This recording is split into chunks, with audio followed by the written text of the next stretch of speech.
તમને ખબર નહીં એક વખત રામ બોલવાથી કેટલા પાપોમાં આગ લાગે છે. કેટલા પાપો? ગોડાઉન ભરીને પાપો છે તમારા. કેટલા? ગોડાઉન ભરીને. એક એક પાપ કરીને ગણવા જાય ને તો કેટલાય વર્ષો નીકળી જાય, જન્મો નીકળી જાય. કેમ કે આ જન્મ નહીં, જન્મો જન્મના પાપ કર્મ પડ્યા હોય. ગયા જન્મના, એના આગલા જન્મના, એના આગલા જન્મના, જેટલી વાર મનુષ્ય અવતાર લીધો હોય એ બધી વખતે જે ધરતી પર આ કર્મભૂમિ છે, આ શું છે? કર્મભૂમિ છે. અહીં તમે જેવું બીજ વાવો એવું ફળ પ્રદાન થાય.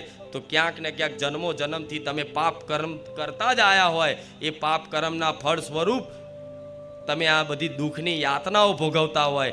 તો આ દુઃખની યાતનાઓ ના ભોગવવા માટે ભગવાનનું નામ કાફી છે. વિશ્વાસ રાખજો. રામ ગોડાઉન ભર્યું છે, ગોડાઉન. એ ગોડાઉનમાં આગ લગાડવા માટે રામ નામ રૂપી દિવાશ્રી ચોપવી પડશે.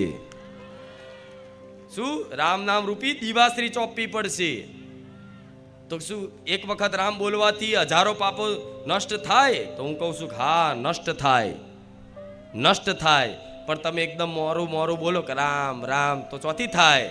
એના માટે બોલવું પડે રામ રામ રામ રામ.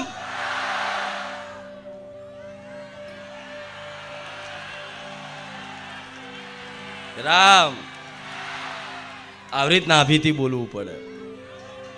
તો ભગવાનને લાગે કે મારા કોઈ ભક્ત મને યાદ કરે છે, મારું નામ લઈને મને યાદ કરે છે, પોકાર કરે છે. રામ ભલે.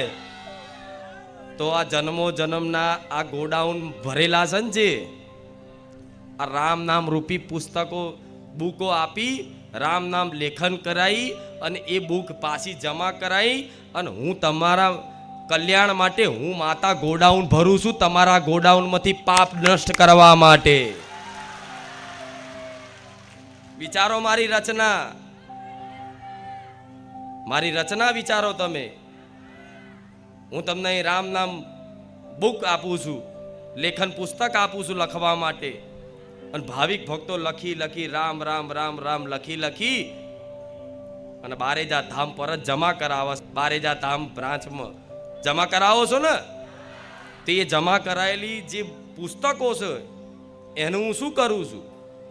હું ગોડાઉનમાં સાચવી રાખું છું.